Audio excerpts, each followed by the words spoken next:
형사소송 및 행정소송과 같은 법적 대응 등 동원 가능한 모든 수단을 동원해 강력히 대응할 것임을 알려드립니다.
날씨 오늘 별로 없네.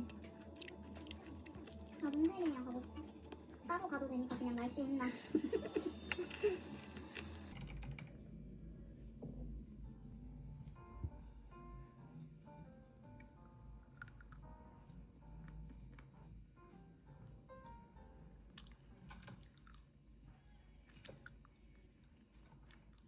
이러면 금식해야 돼. 건강검진 하러 왔어. 지금 가게?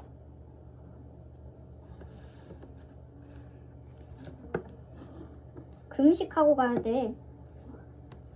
어? 했어. 어제 밤부터.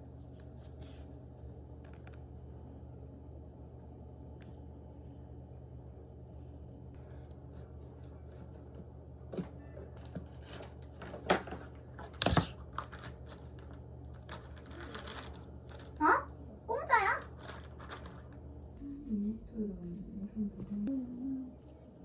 13만 7천 원이거든. 13만 7.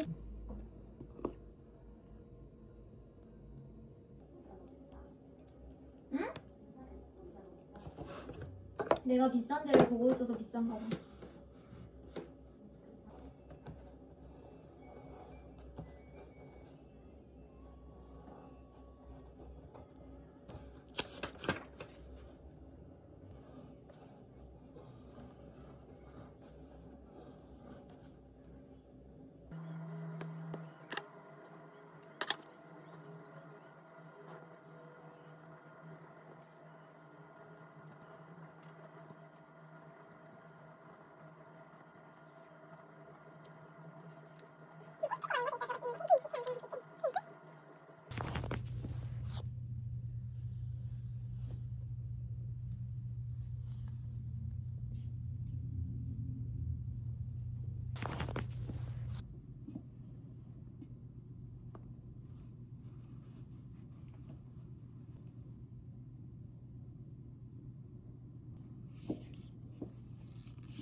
정신을 차리고 있네. 7시가 반이 넘었어. 미친 거야. 아까 수업을 들었단 말이지. 프랑스어 과외를 들었기 때문에 수업 내용은 바로바로 복습을 해야 잊어버리지 않는다. 복습을 안 하면 아무것도 기억을 못하겠어. 오늘은 무엇을 배웠냐? 시제, avoir pp, être pp, 과거형을 배웠습니다. 이건 저의 프랑스어 노트입니다. 선생님이 수업을 PDF 파일로 진행을 하시는데 여기다가 이제 필기 다 하고 되게 깔끔하게 이런 식으로 제가 타이핑해서 파일로 만들어서 A4에 뽑아서 A4 사이즈의 루즈리프라고 하나? 루즈리프로 들어있는 무지에서 판 이것을 사서 정리를 해놓고 있고요. 사실 한지 얼마 안 됐어. 한지 얼마 안 됐어. 이제 하고 있고 단어장 그때그때 이렇게 타이핑하기 너무 번거롭고 너무 짜증나서 추적 인공동사 탕성동사 변형이 매우 많기 때문에 규칙이 있기는 하지만 그래도 딱 적어놓는 게 저는 편하더라고요. 일 자기 전에 하고 지금은 안 하고 싶어. 이거 말고 할 일이 있습니다. 이 책을 지금 한 달이 넘도록 보고 있거든요. 박성창 씨 비교문학의 도전. 이걸 빨리 완독을 해야 돼. 이번 주 안으로 이 새끼를 반드시 끝내야 하고 이 새끼를 끝낸 다음에 무엇을 볼 것이냐 빌려온 게 있습니다. 바로 이 세계 문학문 이거를 읽으려고 빌려왔고요. 비슷한 내용이겠지. 비슷한 내용이에요. 비슷한 내용이고 이거 볼 거고 도서관에서 뭘 빌려왔는지 조금 더 보여드리자면 이렇게 벌어좀 이 책을 트위터에서 많이 봤어요. 탐라에서 많이 봤는데 재밌어 보이더라고. 박동수 선생님의 철학책 독서 모임이라는 책이에요. 철학책 독서. 어느 내용인지는 잘 모르는데 철학책에 관한 책인 것 같아요. 철학책을 함께 읽으면 무슨 일이 일어날까? 싸우든지 토론하든지 둘 중에 하나지 않을까 싶은데 그러지 않나? 개싸우든지 아니면 친구가 되든지 동료가 되든지 동지가 되든지 동지가 되거나 개싸우거나 둘 중에 하나겠지. 근데 이 책에서 다루고 있는 책들이 마음에 들어요. 나와 타자들, 뭐 우연성 아이러니 연대 이런 책 저도 봤고 사람 장소 환대 너무나 유명한 것, 헤로의 선언문 너무나 유명한 것, 부분적인 연결들 너무나 유명한 것, 브루노 라티를 지구와 충돌하지 않고 생각하는 것 이거 정말 재밌습니다. 하여튼 관심이 가는 책들을 다루고 있어서 소재는 미쳤어. 환대가 사람을 사람답게 만든다. 맞는 얘기입니다. 모두가 환대를 해야 하는데 미친 인간들 아무도 환대를 안 하려고. 그리고 이 책도 진짜 많이 봤거든요. 무라카미 하루키의 달리기를 말할 때 내가 하고 싶은 이야기. 저는 달리기를 못합니다. 달리기를 저는 못하는데 왜냐면 제가 2년 전인가? 한창 운동하겠답시고 깝치다가 운동장에 나가서 뛰어야겠는 거야. 나도 걸어야겠는 거야. 운동을 해야겠는 거야. 그래서 냅다 나가서 매일매일 걷고 뛰고 근데 솔직히 뜀박질 수준도 아니었어. 그냥 경보였어. 경보를 하다가 한 30m 정도를 그냥 가볍게 타타타 뛰었는데 그걸 한 일주일도 안 했는데 무릎이 너무 아픈 거예요. 진짜 말도 안 되게 무릎이 아팠어. 그래서 이거 뭐 잘못됐는데 싶었어. 한의원을 갔는데 무릎 연골이 사람이 운동을 너무 안 하면 무릎 연골이 그렇게 되는지 나는 몰랐어. 그걸 연골 연화증이라고 한대요. 정확한 건 모르겠는데 연골이 젤리처럼 말캉말캉해진 상태에서 뭔가 이렇게 충격을 줘서 걔가 손상이 됐다는 거야. 그래가지고 여름 내내 무릎에 보호대 차고 다니라 나 진짜 땀 차서 개빡쳤고 그 무릎에다가 이제 주사를 놔주셨어요. 근데 그게 효과가 좋긴 했어. 네오 효과가 좋았지만 존나 아팠어. 그래가지고 그 짓거리를 진짜 몇 달을 했는데 아직도 무릎이 저는 좋지 않아요. 그것의 후유증으로. 근데 희한하게 내가 무릎 꿇은 자세를 되게 좋아한다. 무릎 꿇은 자세가 습관이어가지고 무릎을 조심해야 되는데 무릎을 조심하기가 쉽지 않아요. 하여튼 그래서 저는 달리기를 못합니다. 결론적으로. 너무 장황해졌는데. 근데 요즘 사람들 다 개나 소나 개는 훨씬 잘 달리겠죠? 하여튼 다들 달리잖아요? 궁금하잖아? 인기 있다고 하면 놓칠 수 없잖아? 빌렸습니다. 빌렸고 아직 25페이지까지밖에 안 봤거든요. 봤다고 하긴 좀 그런데 좋아요. 매우 좋아요. 생각보다 더 좋아. 왜냐면 무라카미 하루키가 러너로서도 사실 작가만큼 유명한 건 익히 알고 있었고 달리기와 글쓰기가 본질적으로 매우 유사한 활동이라고 저는 생각하는 편이에요. 왜냐면 결국 끈질긴 사람이 이기는 게임이잖아요. 글쓰기는 사실 엉덩이 싸움이고, 물론 특출난 재능이 있겠지. 괜히 이제 막 랭보 같은 시인이 어쩌고 저쩌고, 그러니까 재능을 무시할 수 없다는 건 나도 아는데, 근데 재능보다도 중요한 건 얼마나 사람이 끈질기느냐. 결국 끝까지 남는 놈은 끈질기게 책상 앞에 앉아서 놓지 않는 사람만 계속 글을 쓰고 거기에 남는다는 걸 어쨌든 저도 많이 봐왔고, 주변에서. 저는 문창과를 나왔으니까. 그래서 글쓰기와 달리기라는 매우 유사한 활동 두 가지 모두를 열심히 잘하고 꽤나 큰 성취를 얻은 사람의 이야기인 만큼 글쓰기를 업으로 삼고 살아가고자 하는 저에게 매우 귀감이 되는 내용이 들어있다.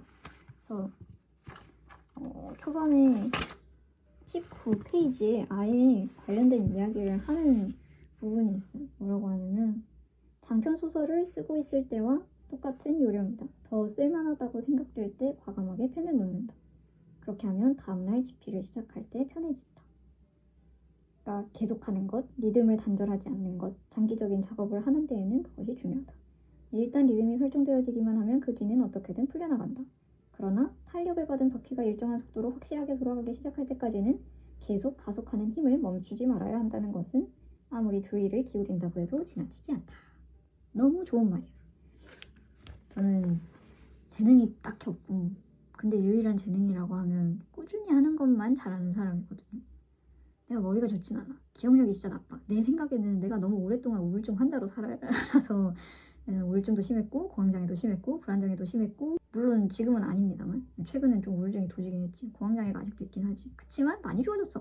하여튼 그래서 난 약간 그게 내 뇌에 데미지를 입혔나? 라는 생각을 할 때가 종종 있기는 해요. 아닐 수도 있지만. 하여튼 그래서 뭐 어릴 때도 그렇게 영특한 아이는 아니었다만 기억력이 남들보다 좋지 않다는 것은 사실인 것 같고, 그래서 남들이 뭔가 이만큼을 할 때 나는 이만큼을 해야 남들 하는 이만큼을 할 수 있는데, 내가 남들보다 더 잘하려면 나는 이만큼을 해야 되는 거야. 근데 이만큼을 사람이 하려면 이걸 한꺼번에 할 수 없으니까 매일매일 요만큼씩을 쪼개서 해야 되는 거야. 그렇게 안 하면 나는 남들이 또 이만큼의 체력을 가지고 있을 때 나는 요만큼의 체력을 가지고 있거든. 그러니까 남들은 이만큼의 체력을 가지고 이만큼 하면 이만큼 잘하는데 나는 요만큼의 체력을 가지고 이만큼을 해야 하니까 일정하게 분배하지 않으면 살아남을 수 없는 거죠. 하여튼 그래서 꾸준히 사는 것이 매우 미덕이라고 생각하고 그렇게 살고자 노력하고 있고, 그런 삶에 가끔 회의감을 느끼는 나에게 이 책이 매우 좋을 것 같다 하는 생각. 그리고 저는 무라카미 하루키의 소설은 별로 안 좋아하는데 산문은 좋아해요. 그 시 도서관에서 빌린 책들이 있어요. 이거는 별로 흥미로운 책은 아닌데 평론집, 비평집 3권 이렇게 빌려왔습니다. 저는 평론집 읽는 거 좋아하기도 하고 읽어야 하기도 하고, 평론집 어떻게 읽는지는 아무도 안 궁금해할 것 같긴 한데 그냥 주저리 해보자면 사실 일단 전체적인 내용 파악해서 서머리 하는 건 무조건 해야 되고, 이 작품에 대해서 어떤 관점을 가지고 어떤 이야기를 하고자 하는지 평론가의 시점에서 그거를 요약해서 파악을 일단 하고, 그리고 사실 저는 공부를 하려고 이 평론집을 보거든요. 평론을 읽거든요. 그래서 첫째, 다루고 있는 작품에 대해서 그걸 이제 좀 파악을 하고, 그러니까 작품 내용을 파악하고 작품의 토픽을 파악하고, 그리고 이 평론에 쓰인 개념들, 이론들을 수집을 하는 편입니다. 그 개념을 그 평론에서 어떻게 썼는지를 보는 거죠. 재밌으니까. 나중에 써먹을 때가 있을 수도 있으니까. 이제 그 이론에 대해서 뭐 설명을 한 사람이나 재창을 한 사람이나 그런 사람들이 있을 거 아니에요. 책 제목, 사람 이름 이런 거 중심으로 메모를 해놓습니다. 이소평론가의 부재하거나 사라졌거나 영원한이라는 타이틀이 되는 평론을 읽었는데, 여기서 이제 이야기를 하는 것 중에 뭐 아카이빙에 대한 이야기, 큐레이팅에 대한 이야기 흥미롭고 관심 있어서 메모를 해놨고요. 레트로에 대해서 이제 사이먼 레이노ल्즈라는 학자가 이야기를 한 게 있길래 그것도 같이 메모를 해놨고, 하이퍼텍스트적인 소설이라든지 큐레토리얼이라는 개념 같은 거, 또는 뭐 이제 오타쿠와 포스트모던에 대해서 이야기를 한 아즈마 히로키의 관점들, 이런 것들 중심으로 메모를 해놓고 읽고 있습니다. 재밌겠죠? 이소평론가는 제가 대학원 다닐 때 한번 수업을 들은 적이 있어요. 저 선생님께. 근데 그때 수업이 나는 매우 좋았어. 그 수업을 통해서 정말 많은 걸 배웠고 정말 많은 걸 깨달았어. 내가 진짜 바보구나라는 걸 깨달아서 사실 그때부터 공부를 좀 열심히 내가 생각했을 때는 수업이 되게 어려웠어. 그러니까 따라가기 좀 버거웠어. 근데 내가 그때 대학원 1학차이기도 했고 그래서 대학원생은 원래 이런가 봐 하는 생각을 그때 처음 한 거죠. 그래서 이런 수업을 내가 들으려면 더 열심히 해야겠구나 라고 생각을 해서 이론서도 더 많이 읽고 평론도 더 많이 읽고 작품도 더 많이 읽고 좋은 그런 모티베이션이 됐죠. 그리고 소설 2개 있습니다. 강경애 작가의 소금, 무려 심진경 선생님이 엮고 옮겼어요. 재밌겠죠? 식민지 시기에 활동한 작가분이신데 그 시절의 어떤 노동이라던가 농촌의 삶 같은 걸 되게 잘 다루고 있다고 해서 궁금해서 되게 얇아요. 그냥 종류장 이런 데서 병원 대기 시간에 볼 수 있을 것 같고 오노레드 발자크 진짜 좋아해요. 발자크를 좋아하고 현대생활의 발견이라는 책인데 이게 소설인지 뭔지는 모르겠네. 소설은 아닌 것 같아. 몽기니의 말을 봐봅시다. 발자크의 개론이라고 뭐 하기는 하는데 문학사적인 가치가 있는 책인가 봐요.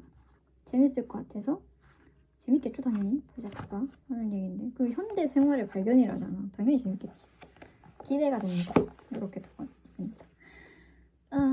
그러고 하여튼 벌써 20분이 지났네. 나는 이 책을 한 2시간이면 그래도 다 보고 정리를 할 수 있을 것 같거든요. 2시간 동안 보면 한 10시 되겠지. 10시 되면 요가하고 잘 겁니다. 요가하고 씻고 스킨케어 하고 11시 전에 자는 게 목표. 왜냐면 그 정도 자야 딱 내일 5시 반쯤에 일어나기 좋아. 그러면 시작해보자.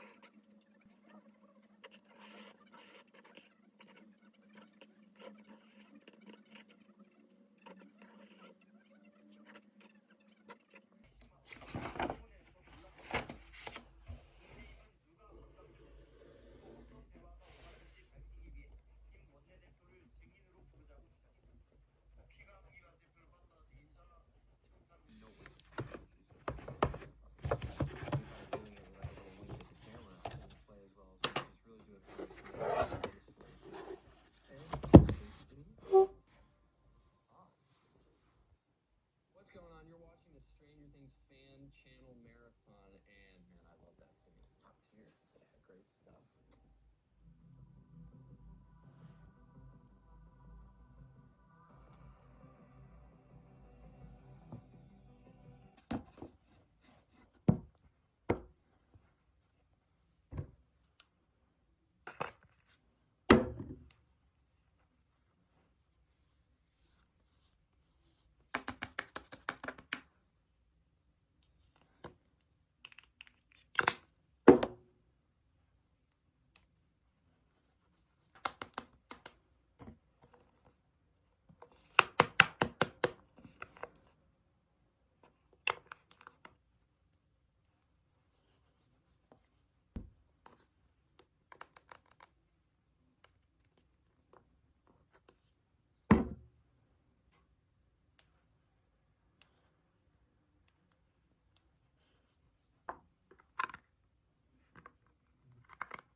받아도 돼?